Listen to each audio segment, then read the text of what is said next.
Halo semuanya, kembali lagi di channel Anita Wijaya. Jadi di video kali ini kita akan belajar mengenai macam-macam dari inhaler. Untuk yang sudah familiar dengan penyakit asma, tentu sudah familiar juga dengan yang namanya inhaler. Inhaler ini merupakan bentuk sediaan farmasi khusus yang dirancang untuk orang-orang yang menderita asma.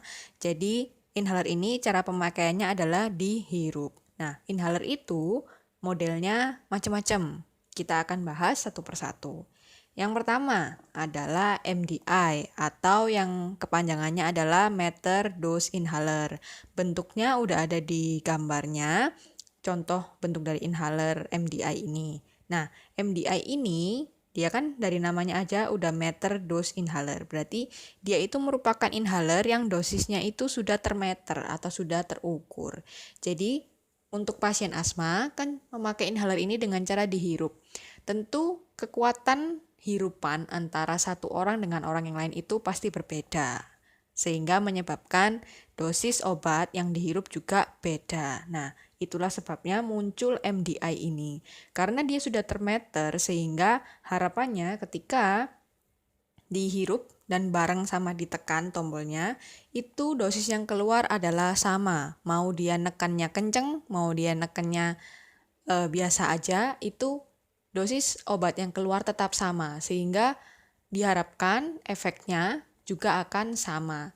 Nah, MDI ini cara pakainya adalah dengan cara ditekan. Sembari ditekan, si pasien juga harus menarik nafas dalam. Tujuannya adalah agar obat bisa sampai masuk ke alveolus. Nah, karena dia cara pakainya dibantu dengan cara penekanan dan juga dihirup, biasanya MDI ini digunakan untuk pasien yang sedang serangan. Jadi yang sedang mengalami serangan akut itu bisa pakai sering banyaknya itu menggunakan inhaler yang dosis ini karena dia nggak perlu nyedot terlalu kuat karena kan orang serangan itu udah sesek ya. Kalau disuruh nyedot kuat pasti tambah berabe. Nah, oleh karena itu muncullah MDI ini. Jadi dibantu dengan cara penekanan. Dan karena dia biasanya digunakan untuk serangan, maka obat-obatannya merupakan obat golongan yang short acting. Jadi yang kerjanya cepat karena untuk melegakan serangan. Oke, inhaler yang kedua adalah diskus haler. Bentuknya udah ada seperti yang tertera di gambar.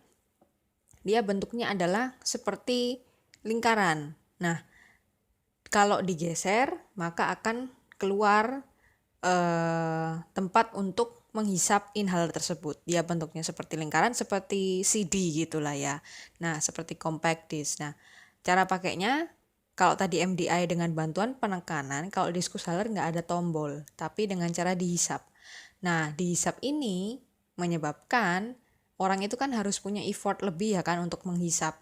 Oleh karena itu biasanya obat-obatan asma yang pakai bentuk diskus haler ini bukan merupakan obat untuk serangan karena diperlukan effort untuk menghisap tadi itu.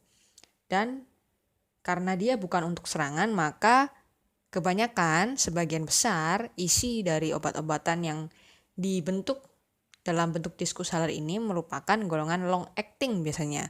Long acting ataupun kadang-kadang juga ada kortikosteroidnya karena mereka ditujukan untuk mencegah. Jadi biar asmanya nggak kambuh itu rutin pakai diskus haler. Tapi nanti kalau ketika kambuh bisa pakai MDI.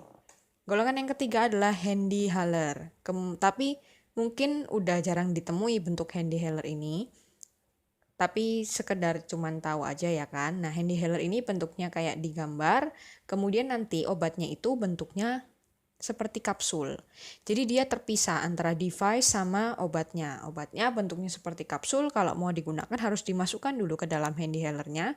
Kemudian di samping itu kan ada tombol. Nah, itu untuk menusuk kapsul itu tadi. Tujuannya kalau kapsulnya ditusuk maka obatnya kan akan keluar dari dalam kapsul ya kan, dan nanti si pasien menghirup. Jadi ini sama dengan diskus haler, yaitu kita perlu effort untuk menghirup. Beda sama MDI. Kalau MDI dibantu dengan penekanan. Oleh karena itu, obat-obatan yang didesain dalam bentuk handy haler juga biasanya untuk long acting karena untuk mencegah kekambuhan dari asma itu sendiri. Golongan yang keempat adalah turbo haler. Dia bentuknya seperti peluru, turbo gitu ya kan. Nah, cara pakainya juga caranya dihisap. Sama dengan Diskus dan HandiHaler, dia nggak ada tombol seperti MDI, jadi pakainya harus dengan cara dihisap. Karena dia dihisap, dia ditujukan untuk pencegahan asma, bukan berisi short acting beta, tapi berisi obat-obat golongan LABA atau long acting dan kadang juga kortikosteroid. Dan yang perlu diwaspadai adalah untuk obat-obatan asma bentuk apapun yang isinya ada kortikosteroid dan cara pakainya dihisap, maka diwajibkan untuk pasien-pasien yang menggunakan harus berkumur setelah penggunaan obat-obatan tersebut. Tujuannya untuk apa? Karena obat-obatannya berisi kortikosteroid dan bisa menyebabkan efek samping yaitu kandidiasis atau kadang sariawan di rongga mulut. Oleh karena itu harus kumur. Tujuannya setelah pakai obat mungkin ada sisa obat yang nempel di rongga mulut. Kalau udah kumur maka obatnya itu akan kebuang dan efek samping kandidiasis oral bisa diminimalisir. Oke, sekian dulu video kali ini. Jangan lupa untuk like, share, komen, dan subscribe. Makasih.